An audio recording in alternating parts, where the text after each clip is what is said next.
Hello and welcome to On the Preds with me, your host, Alex Doherty of A to Z Sports, and my co-host as always, Sean Smith, also of A to Z Sports. We are here to talk Preds and Preds hockey. Sean, what is going on? How was your Thanksgiving? Alex, I'm going to tell you, it was a good family Thanksgiving. I really enjoy the holiday. Number one, just because always can expect a good meal. And as I've gotten older, I've come to appreciate preparing that meal of delicious and hearty food for my loving family. How about you? Yeah, great. A solid Thanksgiving. I think no complaints. We had great food, great family, and my daughter turned 6 years old as well. So Oh, lots of events over the weekend. But since we are here to talk Preds, one thing that did not happen over the last few days was any Preds hockey. um, because for some reason a water main broke at Bridgestone Arena, and I was talking to someone with the Preds today about it, and it was he said that basically it was extremely kind of inconsistent. Like parts of the arena were almost untouched by this, hmm, and then parts were like 3 feet underwater with all the electrical parts of it destroyed. wow. Um, And so, like, some people were like, oh, it's kind of like when it flooded in 2010. It really was nothing like that because the water came down and in. Right, But from May, when in 2010, the water came up. So, anyways, right. um, but it does sound like the Predators. So, back up a second. The Predators, if you haven't heard, had to postpone 2 games in their schedule against the Colorado Avalanche and the Blue Jackets. Columbus. Yeah, Yeah, Columbus Blue Jackets. But it sounds like they are going to be good to go for Tuesday's game against Anaheim. So it's been kind of a strange few days, obviously, with the Predators kind of having this uh, impromptu bye week. um, but since our last show, as you can see on the schedule, we have on the above Sean there. If you're watching on YouTube, which if you're not, you should. 9-9-2, and they are in 5th place, but they have been idle for several days. They are since our last show, Sean. Any guess? Do you know the record of the Preds since our last show? They played 5 games. Any guess what's the record? What's their record in the last 5 games? You know, uh, 3-2. close. 3-1-1. Okay, One of those was an overtime loss, okay. overtime shootout loss, right? No, overtime loss to Tampa. Yeah, Going all the way back there.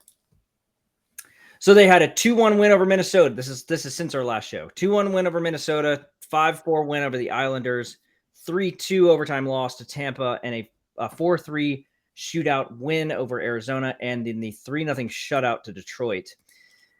And then 2 games canceled to flooding. So there's a lot of things to talk about. I think, even though there hasn't been anything happen the last few days, I guess I wanted to start by just kind of throwing out. So those 5 games, the Minnesota, the Islanders, the overtime loss to Tampa, the shootout win against Arizona, and the 3-0 loss to Detroit.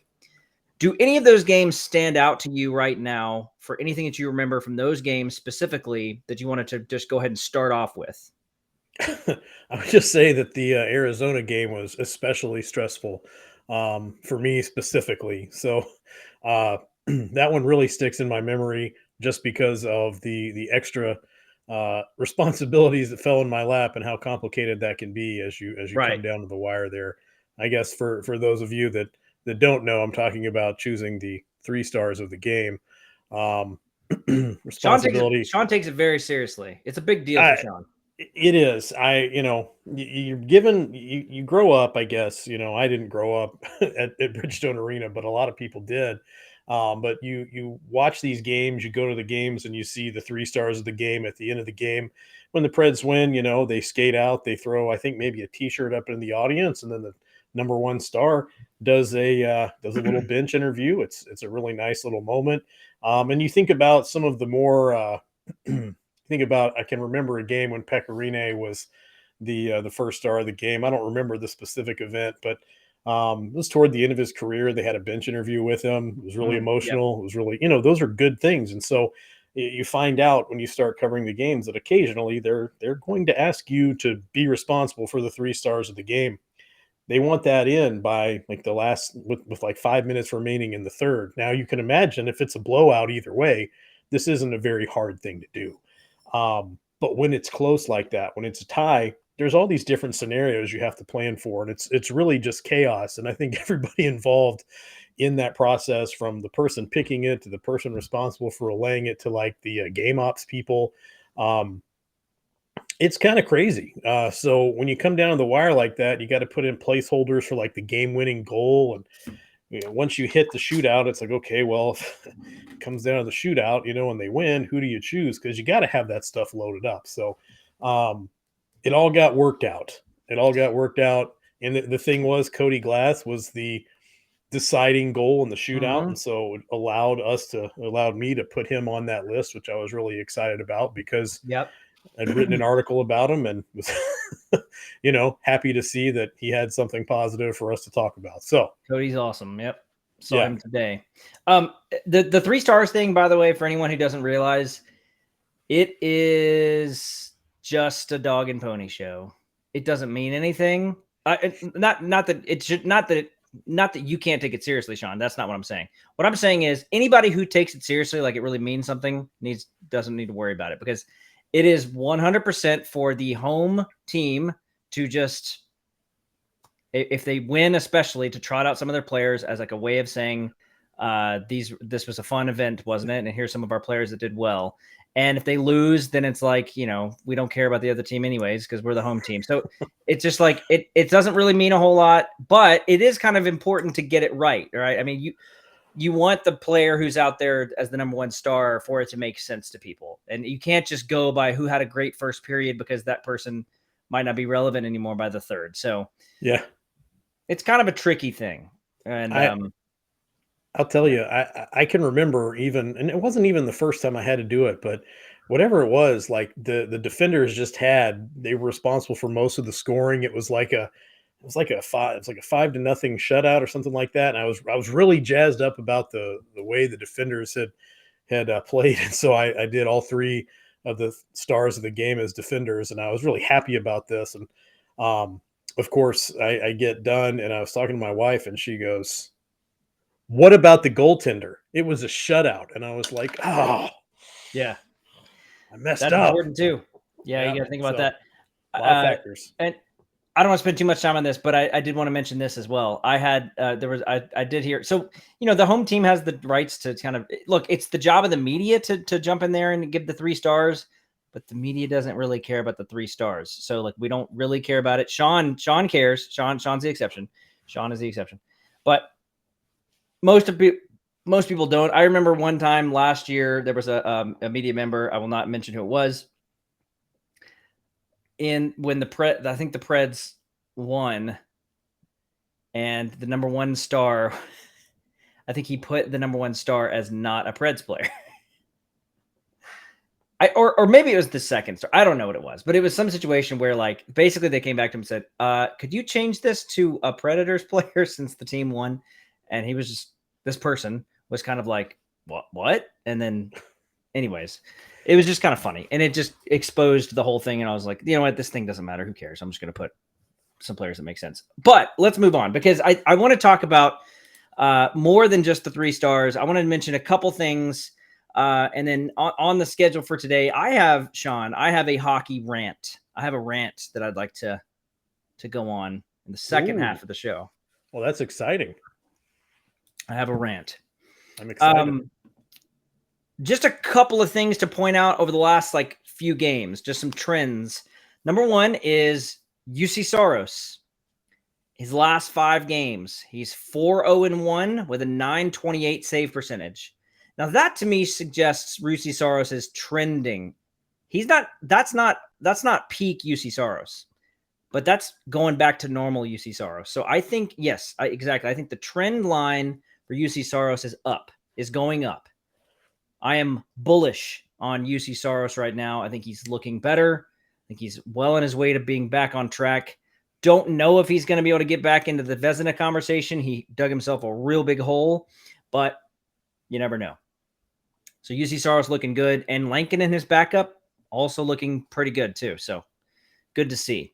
The other thing is, speaking of players that were in contention for awards last year, Roman Josi 2 goals and 7 assists, which would be 9 points in his last 7 games.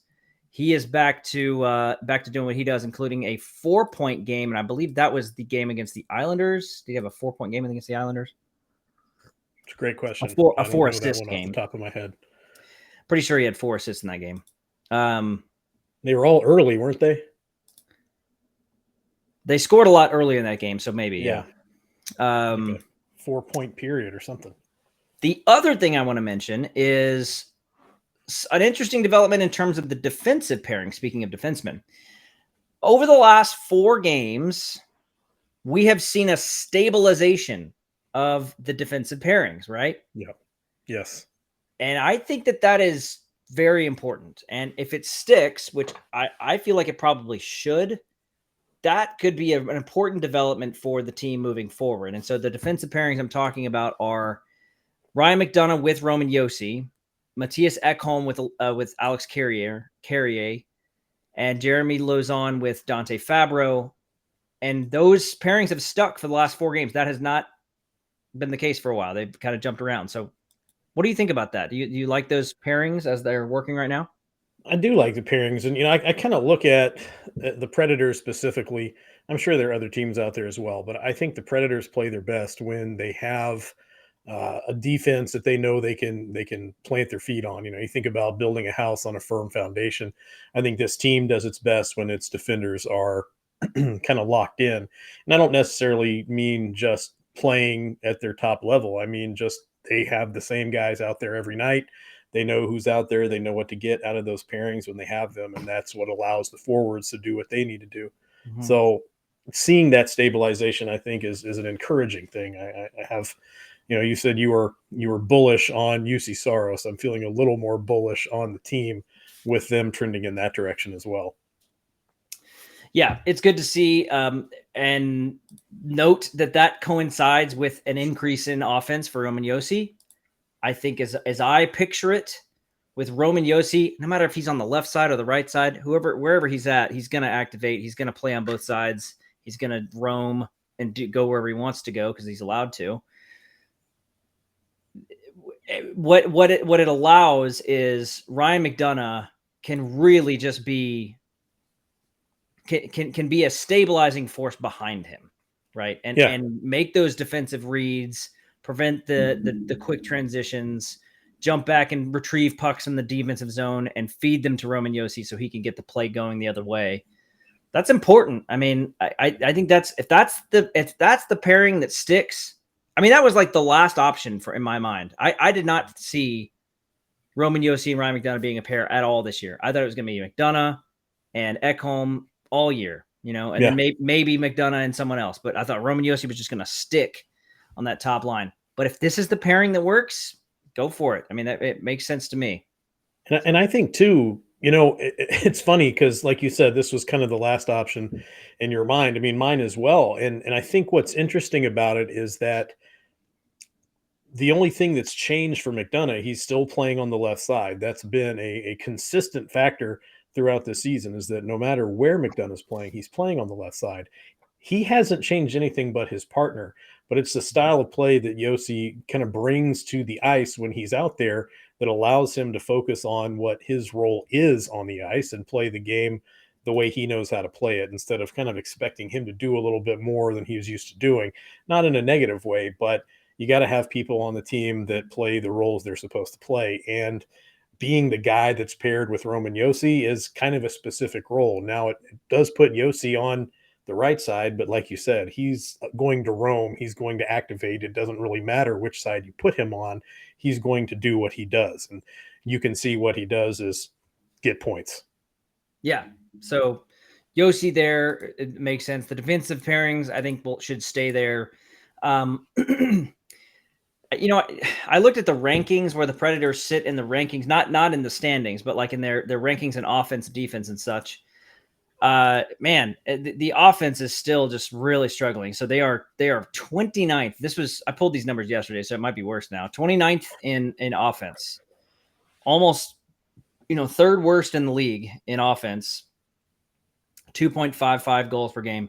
They're 15th in defense. So their defense has been better than you'd think, but that's still allowing 3.20 goals per game. They're allowing more than they generate. They have a negative goal differential. So that's where the team's, I mean, they're a 500 team. Like that's what's been happening. Their power play is 27th. So bottom 5 of the league.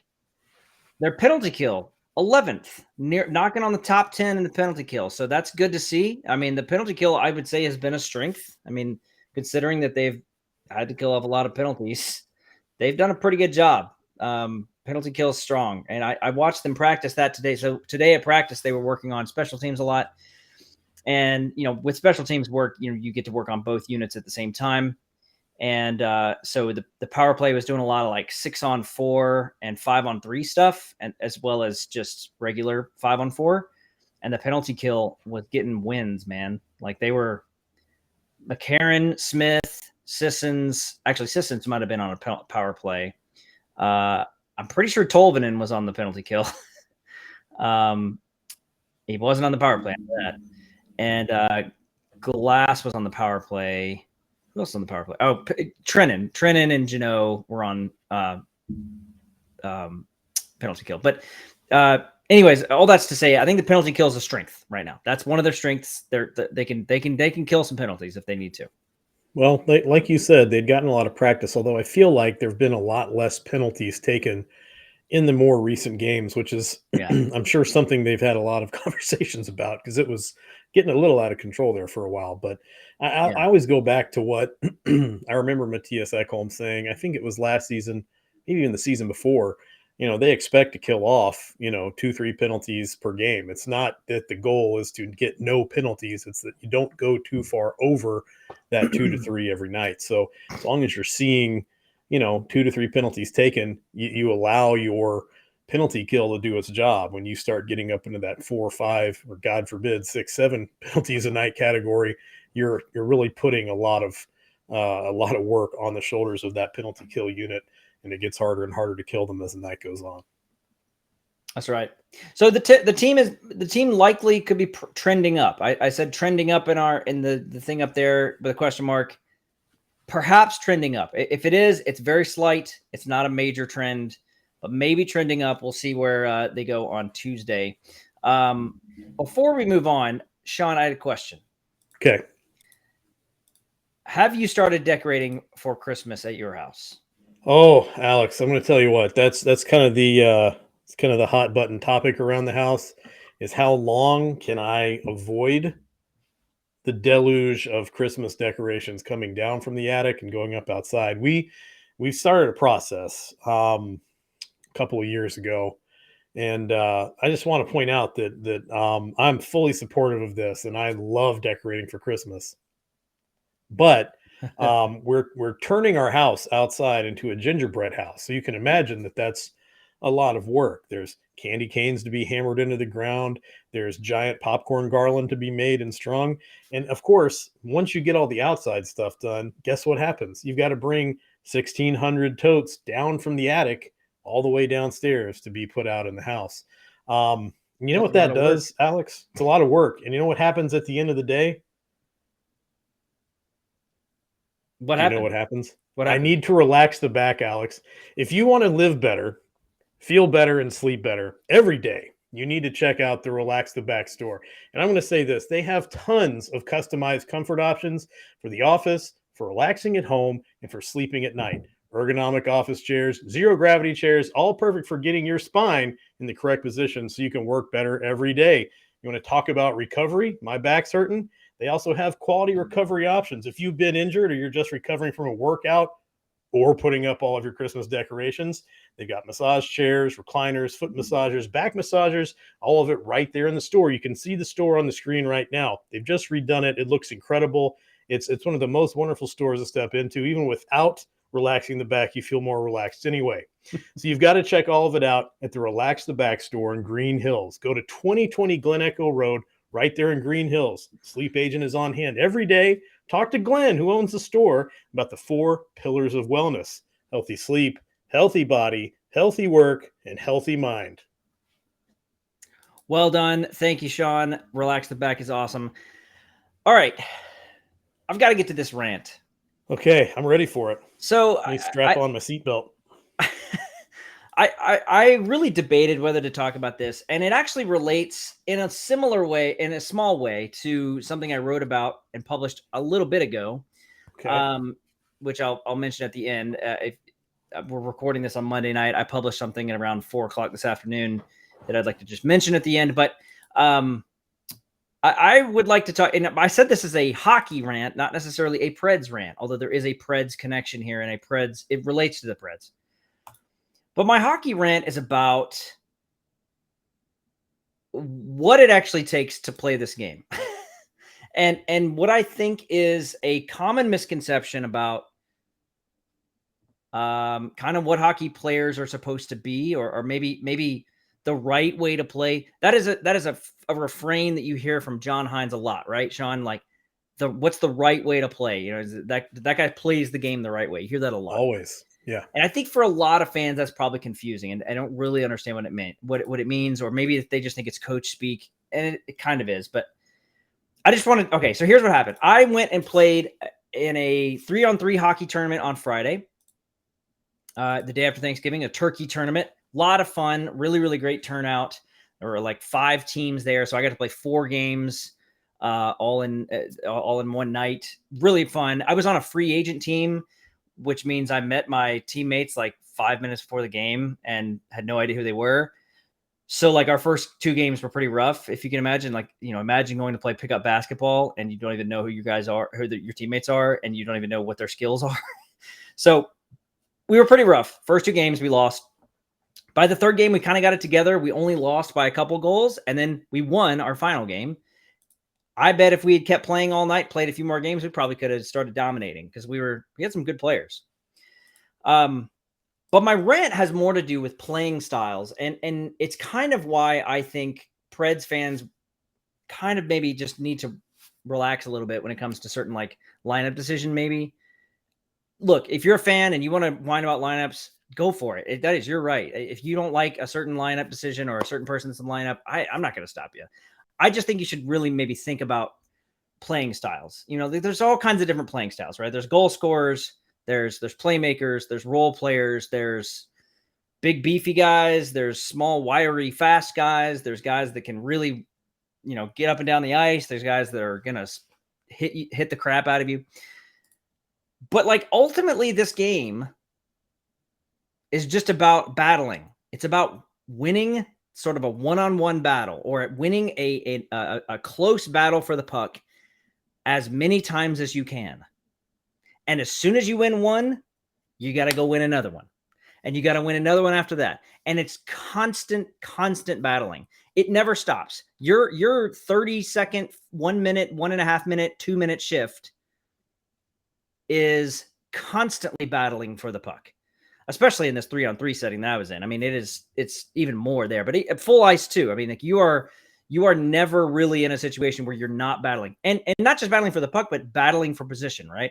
If the other team has the puck and it's on the far end and the far defenseman and you're a left winger, you've got to battle for position. You got a guy coming down the wing. You need to get in front of him and block that pass, or potential pass.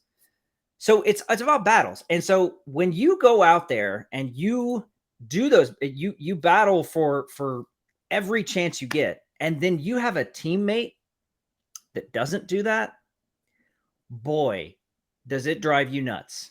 And you notice it immediately.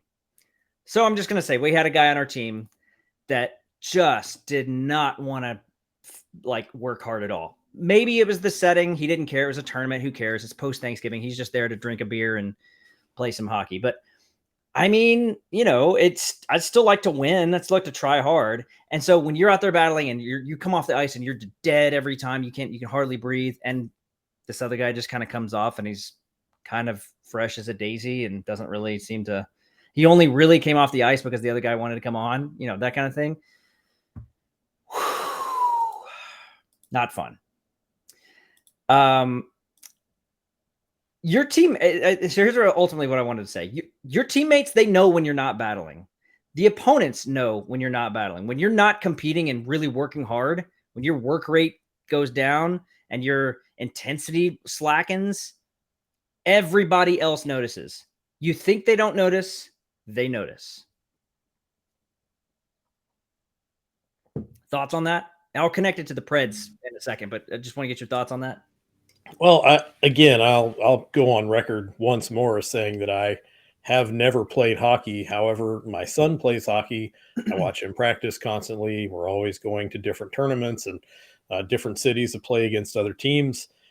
You know, there's something to be said that you hear a lot of players, compliment teammates that maybe don't have the flashiest, numbers or the flashiest, box scores because he's a guy you can count on to do the right thing.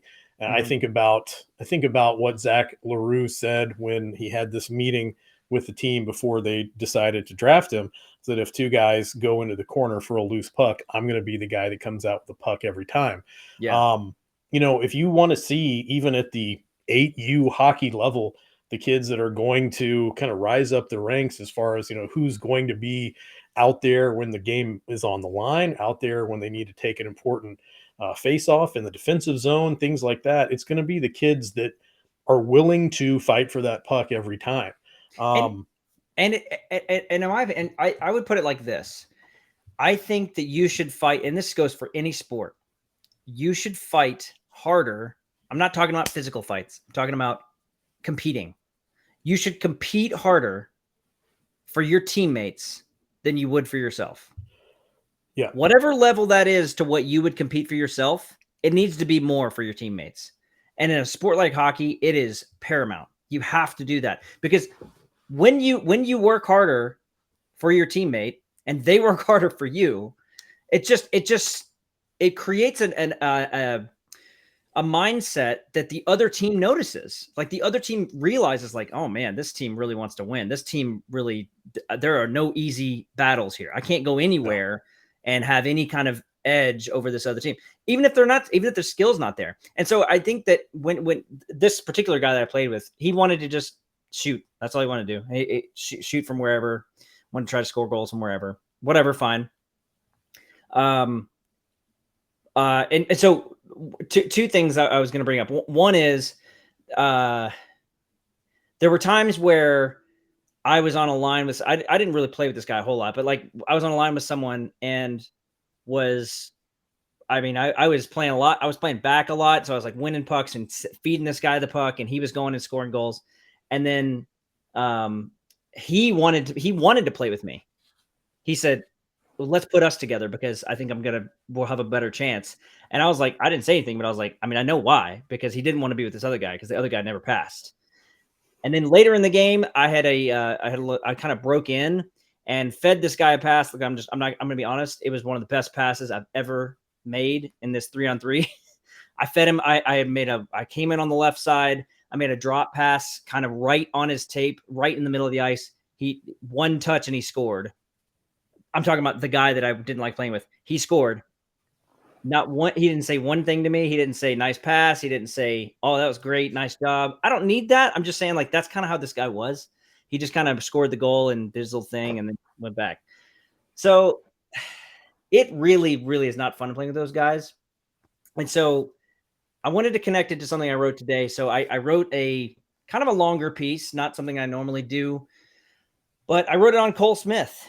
And I think that Cole Smith is a competitor. He's a grinder. He's a guy that he is low skilled. He said that about himself. He called himself low skilled, or maybe said underskilled. I don't know, one of the two, but he said that about himself. But what he does is he competes hard for his teammates. He does everything he can to win the puck for everyone else around him. And I think that's why he has some of the best underlying metrics, some of the best shot-based metrics on the team, because he's working so hard for his teammates and playing such good defensive hockey that it's creating fewer chances that his teammates have to deal with and also more chances for them to go score at the other end. So if you'd like to check it out, go to A2Zsports.com, read it there. You'll learn something about Cole Smith in that piece if you can read it.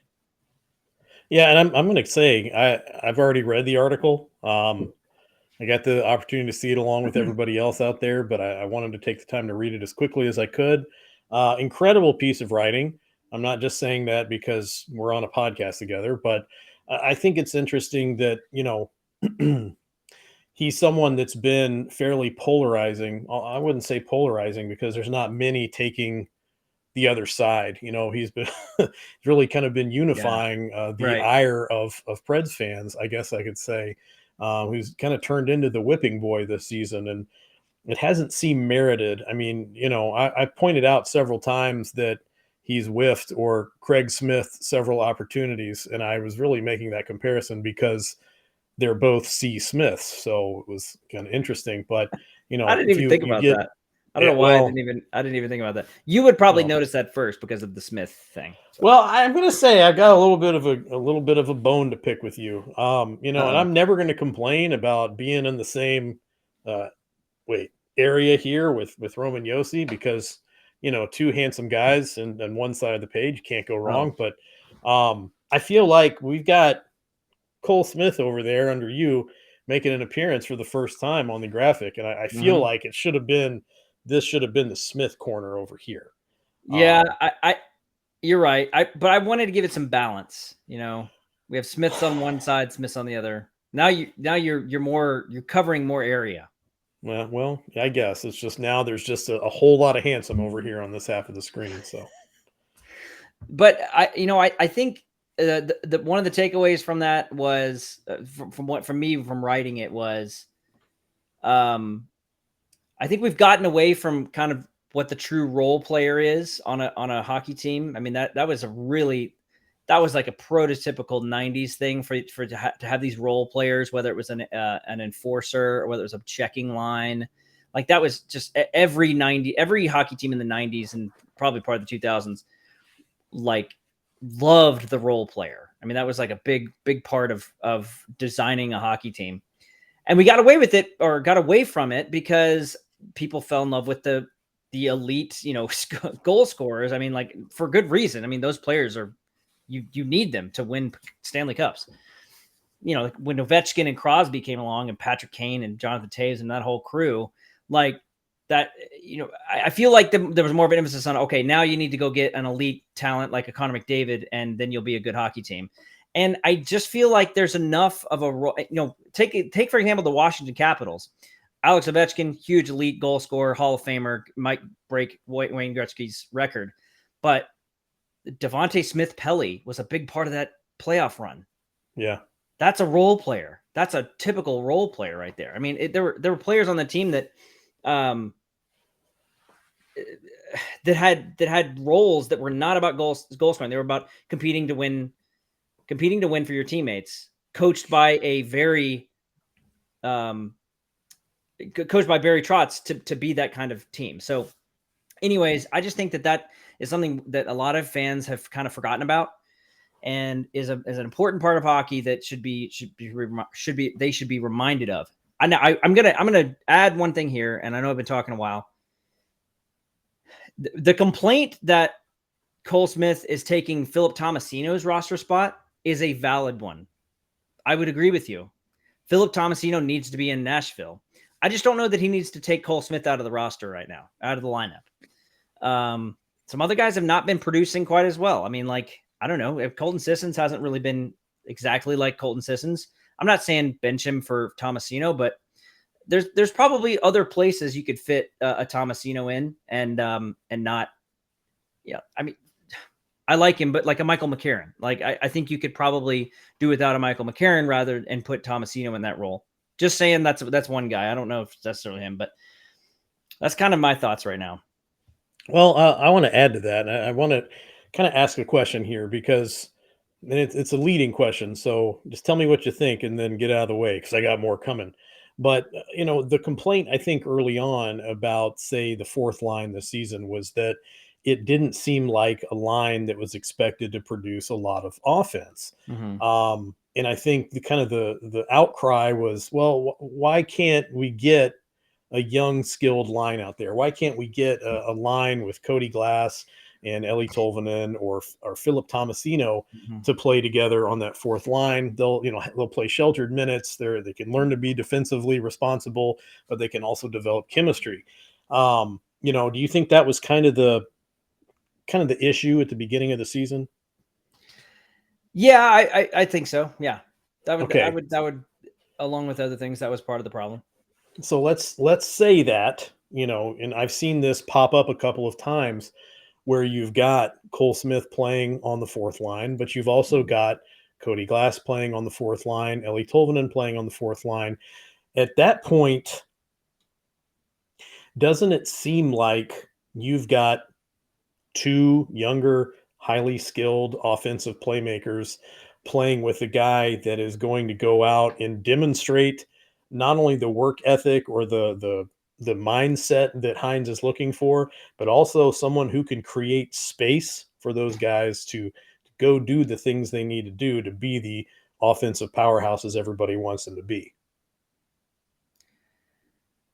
I mean, yeah, I think so. I think the problem really is, and why Tomasino's not here, is because they just want to plug him into a top six role, and I think Uso Parson took that chance away from Tomasino. I think it's less about the bottom six and what they want that to be, and more about he's log jammed because they want to squeeze him into a top six spot. No, I get that. I just think, and I mean, not really focusing on why Tomasino is still in Milwaukee, but more so, you know, you don't have to have a third offensive powerhouse Oh, on a yeah. line if you've got someone like Cole Smith out there doing the work of getting the puck out of the corners and doing the work of I drawing guys away from the play. Yes, but I still think on a line, I think you still do need, if Cole Smith's doing that work, and let's think here about skill sets and like abilities. Smith has a little bit more speed and that over McCarron. Actually, quite a bit more speed over McCarron, uh, and maybe a more puck skills. I mean, McCarron's got a crazy reach. I mean, he's got some long arms and he's a big dude, big size. But like, what if Cole Smith was playing with the Tomasino? Now there are people on Twitter who would be like, "No, that's terrible." But like, that's what you kind of need. You need a little balance. Smith's a left winger. He fits perfectly on that left wing role, that traditional kind of left wing defensively responsible role, chipping pucks out and finding guys to feed into the offensive zone like a Tomasino who should be able to create for himself. And if the center on that line is a Cody Glass, that's offense. Glass and Tomasino with Cole Smith playing back, that's fine. That's a good line. I would try that. Okay. Yeah, I mean, I think, I don't know. I just think it's interesting that I think a lot of the complaint was focused on first wanting a more Yeah. offensively talented fourth line, but as the kind of makeup of that line has kind of shifted a little bit, it seems like it's headed toward that direction while you still have someone like Cole Yeah. Smith out there, Yes. but Correct. people are still viewing him in such a negative light that I don't think they can see the positive things that would come from having him on that line. Yeah. No, I would agree with that. That's yeah, we're on the same page there, I think. So And it's important that we always agree. Always. that's very important. I also wanted to just throw this out there. I think that part of my research in this, well, part of my work to do this Cole Smith thing was this tweet that I sent out about guess who this is. Did you see this? Yeah. So I made this tweet that was like basically guess who this Nashville skater is, and it's like all these really good numbers, right? 53% shot attempts, 57% expected goals, and all that. And I was, ideally I was like, I'm imagining people are going to throw out other names other than Cole Smith. And that's exactly what happened. And the names that they threw out were very surprising. And I was like, oh, people are really thinking that people are assuming this person is a really productive player. Tanner Jeannot, Juuso Parssinen, Ryan Johansson. Someone said Nino Niederreiter. A couple of people said Nino Niederreiter. A couple of people said Granlund. No one said like Forsberg or Yossi, which is not surprising, but like people were, if you see those numbers, you would assume that that's a guy that's producing. I just thought it was interesting. And I think that kind of proves what I'm saying is, look, his goal-based numbers are bad. He is not a very good goal scorer. He probably will never be. He's underskilled or low skilled. He's not going to be a goal scorer, but you don't have to be, not everybody has to be an elite goal scorer if they're doing other things well. So, and Well, not I to mean, mention his work on the penalty kill, He really, John Hines throws him out there for defensive play or defensive situations a lot. So, yeah.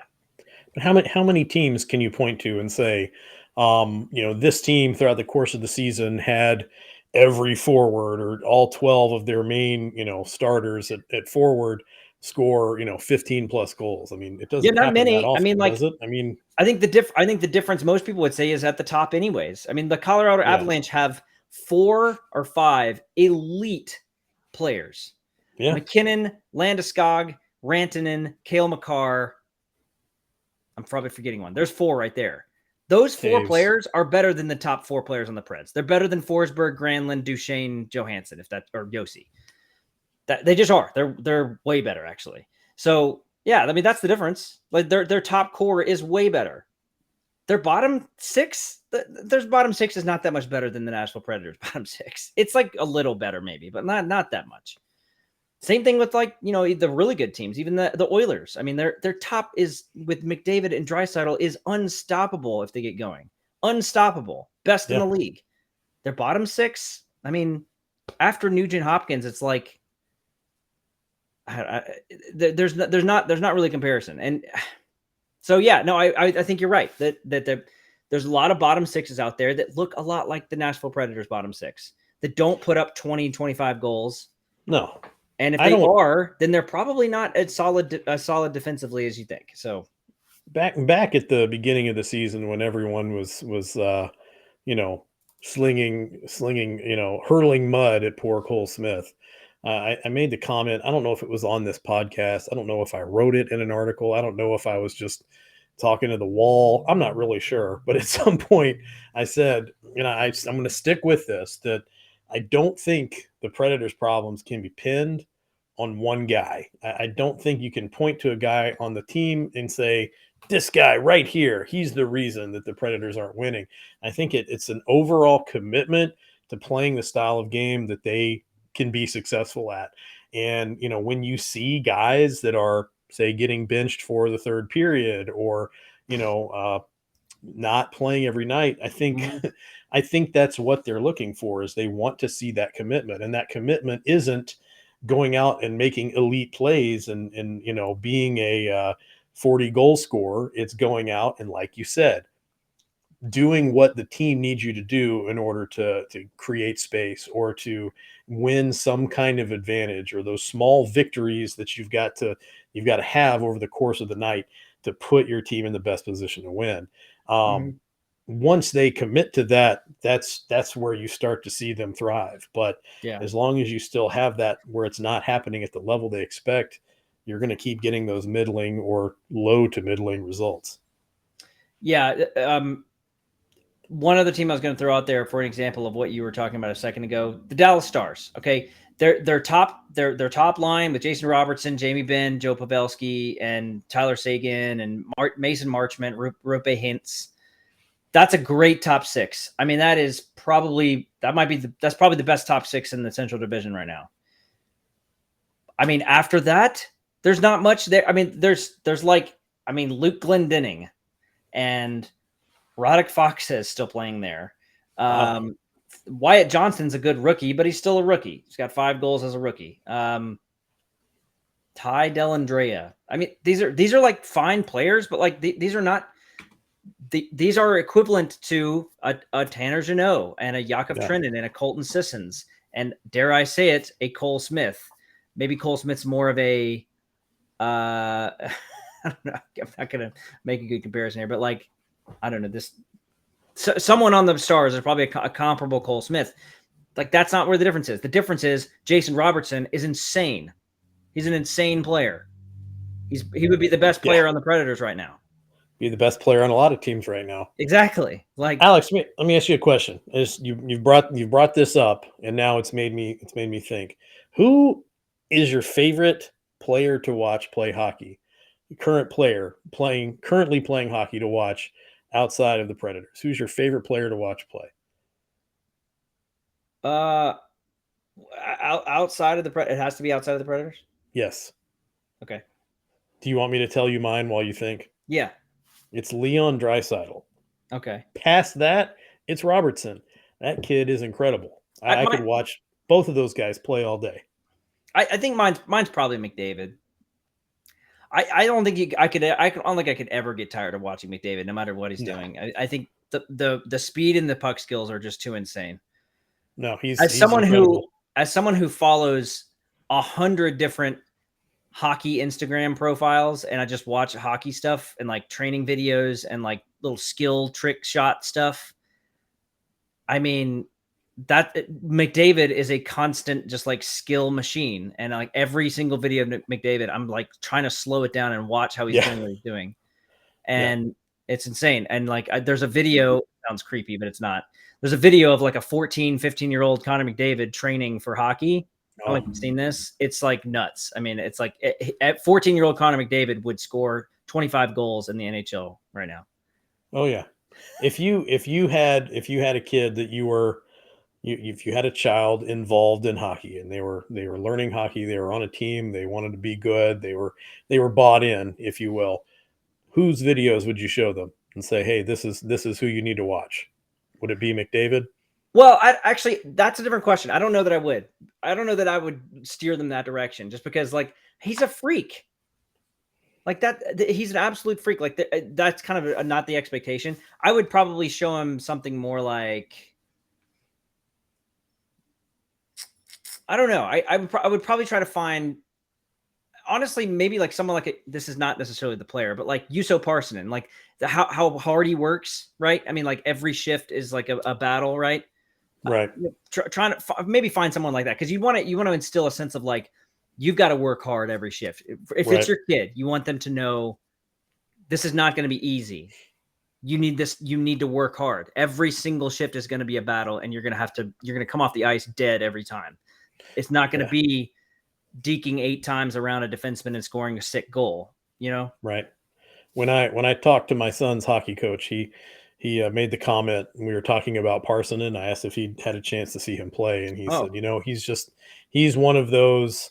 What did he say? He's just one of those Finnish players. He's like, and Finnish players, 99% of the time, they do the right thing every time. Yeah. And I passed that on to my son. I was like, well, this is what your coach said about Parssinen, is what he said about Finnish players. And I want to say we are decidedly not Finnish, but after his last practice, he got off the ice and he came to me and he said, was I a Finnish player today? Nice. And I was like, son, today you were a Finn. And he felt really good about himself. All right, we need to wrap this up. Let's quickly talk about this week. The Predators play the Anaheim Ducks on Tuesday. They go to New Jersey on Thursday, and then they go to the Islanders the next day on Friday. And then that's all for this week. So 3 games this week. Stay tuned for announcements on the postponed games. I have a feeling they're going to be soon rather than later. I don't know. That's just a guess. But until then, you can check out all of our Preds coverage at A2ZSports.com. Check it out there. Follow me on Twitter at AlexDarty1. Follow Sean on Twitter at SCSNSH. And until next time, see everybody later.